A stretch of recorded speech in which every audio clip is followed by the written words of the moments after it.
O mais recente episódio dessa crise ocorreu em 26 de março, quando a gigante farmacêutica Purdue acordou em um dos muitos processos judiciais em torno do tema pagar 270 milhões de dólares ao estado de Oklahoma, que acusa a fabricante do opioide Oxycontin de ter, por meio de um marketing agressivo de seu produto, ajudado a fomentar a onda de overdoses que já deixou milhares de mortos no estado.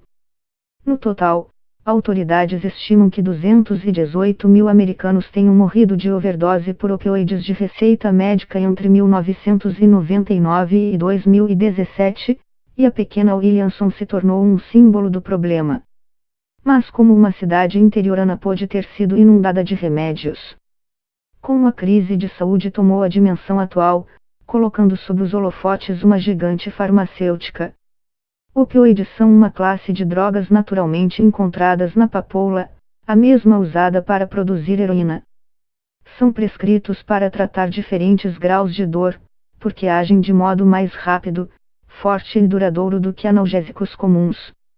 Mas essas são as mesmas características que tornam os opioides não apenas potencialmente viciantes, mas também relativamente fáceis de causar overdose.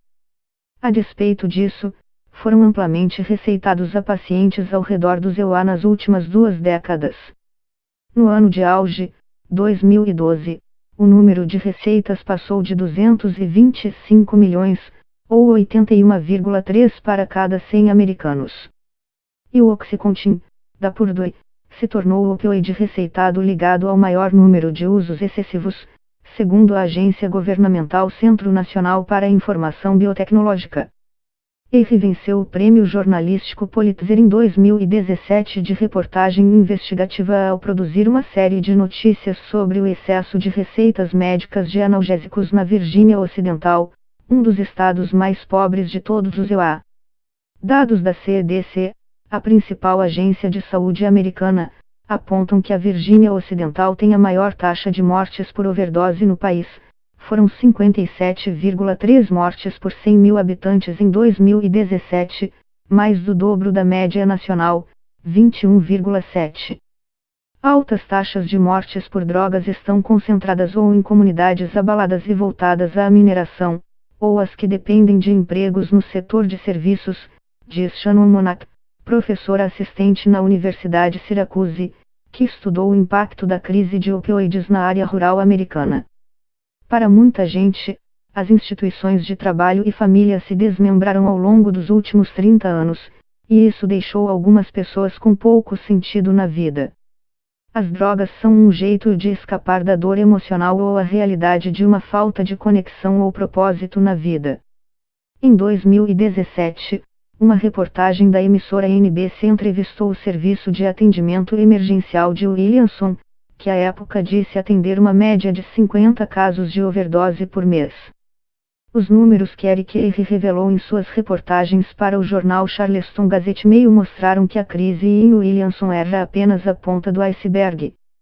Documentos obtidos por ele na Agência Nacional de Drogas, DEA, na sigla em inglês, mostram que distribuidores farmacêuticos mandaram 780 milhões de pílulas de oxicodona e hidrocodona, os analgésicos opioides mais comuns, para farmácias da Virgínia Ocidental entre 2007 e 2012. Ao caso de Kermit, cidade de 400 moradores na Virgínia Ocidental, que também recebeu milhões de pílulas.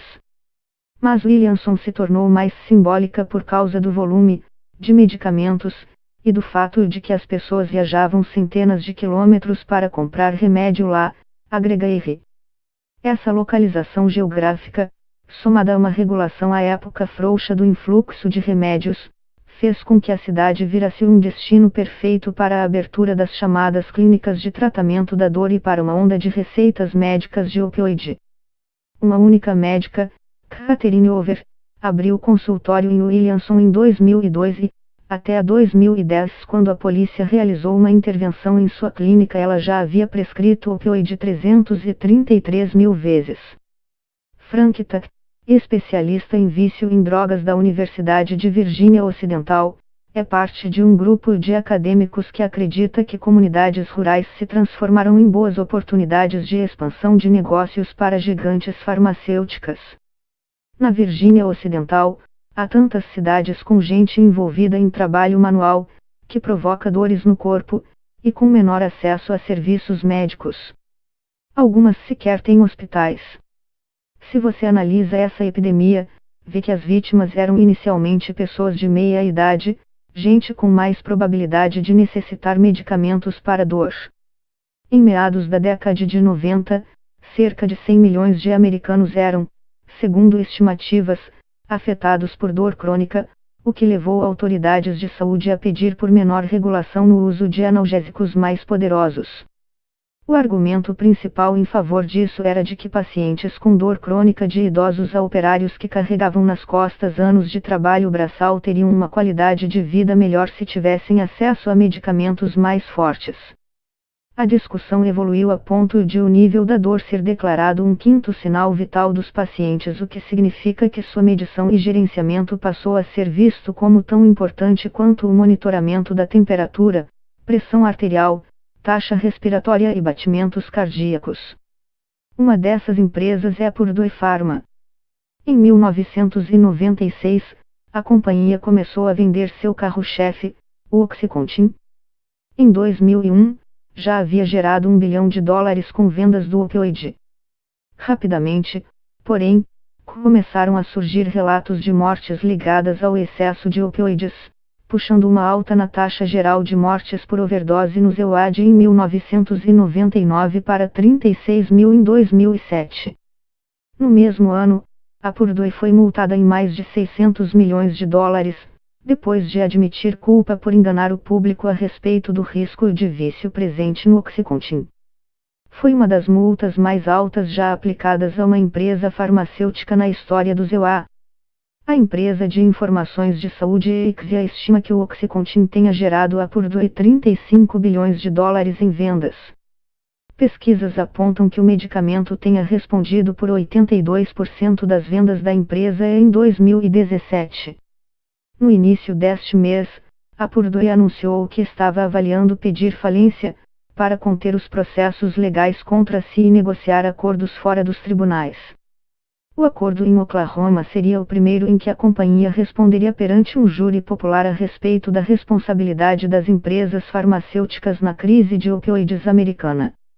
O caso foi decidido em acordo extrajudicial, mas a farmacêutica é ré em centenas de outros processos.